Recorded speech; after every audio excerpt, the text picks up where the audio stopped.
What's going on, Westworld fans? James Hancock here. I'm here to talk a little episode 7, which has a name written in French, and I'm an ignorant fool, and I can't pronounce it without sounding like an idiot, so I'm just going to leave that one alone. But just want to say this episode was awesome. I thought this weekend couldn't get any better. I'm a big fight fan and went to Madison Square Garden last night to see UFC 205, which was this historic event for fight fans. And Conor McGregor made history. It was awesome. And I've been pretty weak and weary all day. But this episode kind of like brought the weekend to a close in the perfect possible way. Now, this ending has a massive, this episode is a massive spoiler at the very end. So if you don't want to know what happens, last warning, because I can't talk about this episode without talking about what happens at the end. It was a game changer. So, last warning. Let's dig in. There are 3 separate storylines that were explored in this episode. I'm just going to tackle them one at a time, as opposed to trying to kind of jump back and forth between all of them, because I just found it a little easier. I also got some nice feedback on the last episode. I realized, like an idiot, I've been pronouncing Tandy Newton's name completely wrong. Her name is not Thandy, it is Tandy, and her character's name is pronounced Maeve, not Maeve. So thank you so much for everybody who gave me some nice feedback with some corrections. It also seems like a lot of people really get pissed off if I don't use character names, if I mention any of the characters by their actors' names. So I'm going to endeavor this episode to pretend like Westworld really exists and that all these characters are for real. There was one person who said that HBO does such a good job of immersing people in the show that I was effectively ruining the show by not using the character names, and I don't buy that at all. I feel like if you want to remain immersed, just keep watching the show. But the moment you actually read and or watch criticism or analysis about a show, you are effectively acknowledging that the show is not real. So it's not my job to keep people immersed. That is HBO's job, and they do it extremely well.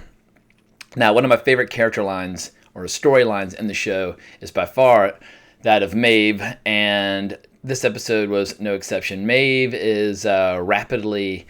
I don't know if people saw it or not, but in a teaser from the last episode, in episode 6, there was a brief shot of her like in uniform walking around the Westworld offices. And at the time I thought, wow, like maybe she'll actually become like a Westworld employee. But as we see in this episode, she is just fed up. She wakes up on one day, she's still self-aware, has all of her memories, and she goes down to the bar and she's talking to Clementine, and Clementine's talking about her family and how she wants to send money back to her family, make enough money as a prostitute where she can just retire whenever have life she wants. And you can see Maeve, just her heart going out to her, realizing that no matter what Clem wants or whatever Clem might have planned, Clem's never going to get what she wants unless it is something that is written for her.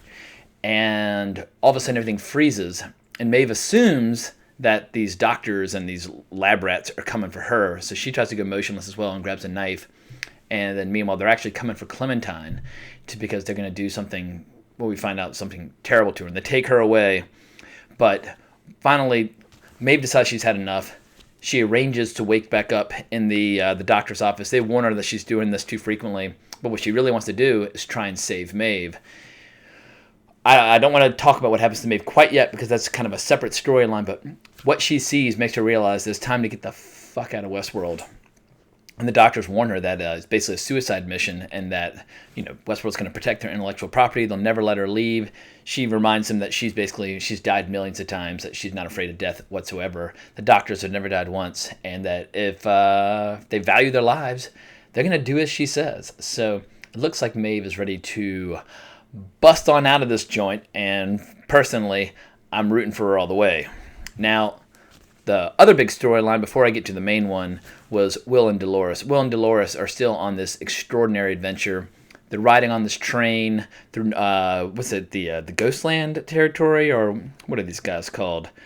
The Ghost Nation, which is a bunch of Native Americans who don't like folks that aren't part of their tribe, and they like putting people's heads on spikes as a warning, but they're in this like bulletproof train hauling ass through this hostile wasteland. And Will explains to Dolores that back in his old life, or the real world, that he's engaged to be married to the daughter of the owner of the company that he and Logan work for. But that increasingly that world no longer seems real to him. And then finally what he realizes is that Westworld is not a place designed to bring out one's baser instincts. It's a world designed for people to discover who they truly are. And what he truly wants to do is help Dolores get to the end of her journey, find out where she's going. They have this nice big smoochy schmooch scene, and they're obviously falling in love. And when Will wakes up, he sees that Dolores has been painting and drawing this elaborate landscape. And much to their surprise, they find this place. But before they get there, they have this massive confrontation with the, what are they called, the Confederados, who have put a bunch of rocks on the train tracks trying to stop their train. They're like laying waste to the place with a Gatling gun. They haul ass out of there. They're having this awesome fight. Dolores is fucking people up. Will's fucking people up. They're kicking butt.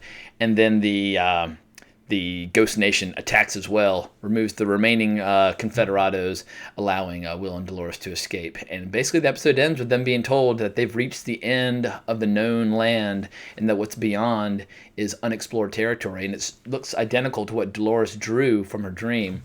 So we're going to see something quite new coming from their storyline in the episodes to come. Now, the last big storyline, this was Bernard Lowe's episode. And we see a lot of the corporate intrigue and espionage really coming to a head. I mean, we open with Bernard having a dream about his son when he was dying. You know, your heart just goes out to this poor guy.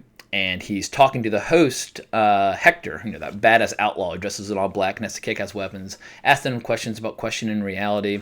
Hector basically knows that the world is unpredictable and a hellhole, and he kind of just embraces it. But he seems like he's a relatively well-functioning host. So well-functioning, in fact, that new kind of corporate sleazebag, what's her name? Charlotte Hale, has him brought to her bungalow or suite so she can have a nice little session with him. And Charlotte Hale also summons Teresa to her office to explain to her that they're basically making a move now to remove Dr. Ford from the park. Dr. Ford, they feel like, is no longer to be trusted. They want the intellectual property. They don't really give a damn about the park and people playing cowboys and Indians. What they really want is the 35 years of accumulated research inside the minds of the hosts. And they're worried that when Dr. Ford leaves or dies or whatever, he might take all of his IP and research and history along with him. And they're trying to desperately prevent that from happening.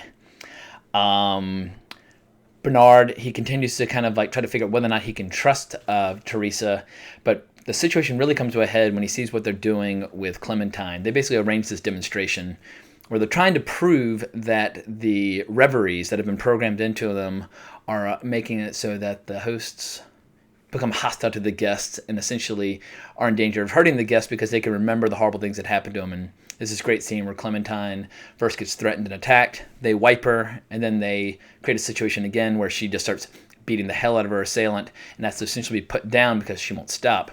But Bernard sees that this demonstration is actually a hoax. He can see that there's been some human intervention trying to engineer this outcome, and he's kind of pissed about it. And he basically confronts Teresa about the fact that she's been pulling information out of the park, and she tries to defend herself, essentially saying that Dr. Ford's been keeping all of his research so well protected that as a last-ditch effort to make sure they're protecting their own interests, the board essentially has asked her to try and smuggle out this information. Bernard offers to show her where kind of like Dr. Ford's main secret, which is the house designed around Dr. Ford's family. But I remember I was watching the episode, and as soon as I saw that Bernard was unable to see a door there, she says, "What's behind that door?" And he says, "What door?" I was like, wait a second, what the hell's going on here? And I started to get this, my spider sense started tingling. They find this lab underneath. Teresa finds designs for Bernard, who we realize is a host. Now, huge kudos to a lot of people out there who have been theorizing or suspecting that Bernard is a host all along. A lot of people have been vocal about it. Some people have just been suspicious, but as we see, Bernard straight up is a host, has been there for decades, and has been Dr. Ford's right-hand man for a long time. Dr. Ford shows up, confronts Teresa, and he says, "Look, the board's been trying to take this away from me for many, many years. It's almost like a kind of sport." He says, "This time, they sent you." She tries to call for help. He reminds her he designed this entire place. Her phone isn't operational. And then he sicks Bernard Lowe on her, and Bernard Lowe smashes her head against the wall. Now, it wouldn't surprise me if part of Bernard Lowe is still loyal to this girl that he's been sleeping with for so long, and that perhaps he held back, and maybe we'll see that Teresa's still alive. But it seemed in the context of the episode to be pretty final. But I mean, at the very end, they kind of zoomed in on her as it kind of fades to black, and I was expecting maybe like a finger twitch or something. I didn't see anything. Perhaps there was something, but I still suspect she might actually not be killed if Bernard has any remaining self-control. But we don't know. Teresa very well might be gone. But I was slack-jawed with this confrontation. I feel like HBO, they're the masters of like the late season twists and revelations. Game of Thrones is notorious for usually around like episode 7, 8, or 9 giving us something like the Red Wedding, and everybody's like, what the fuck? And everybody freaks out. Westworld obviously is kind of playing the same game, and we've still got 3 more episodes to go, so who the hell knows what's coming in the episodes to come. But once again, I say this every episode, it's my favorite show on TV. It kicks ass. Great writing, great performances, great sci-fi / Western environment. It's got everything I want. And I hope you're all proud of me for sticking to the actors' name or the character names instead of referring to them by the actors who portrayed them. And anyway, I hope you're enjoying the show. I hope you enjoyed this video. This is more of a recap than a review. My review is, the episode's amazing. That's about all I want to say.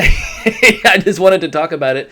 If I didn't get a chance to just express my enthusiasm, I was going to pop. So yeah, it was a very, very special episode, and I can't wait to see the remaining 3. So thank you so much for watching. Please give me a subscribe if you feel like it, or give me a like or a comment, all that good stuff, and give me a shout on Twitter at Colbrax if you want to talk about the show more or movies or whatever. Thank you so much for watching, and I'll talk to y'all next weekend. So long.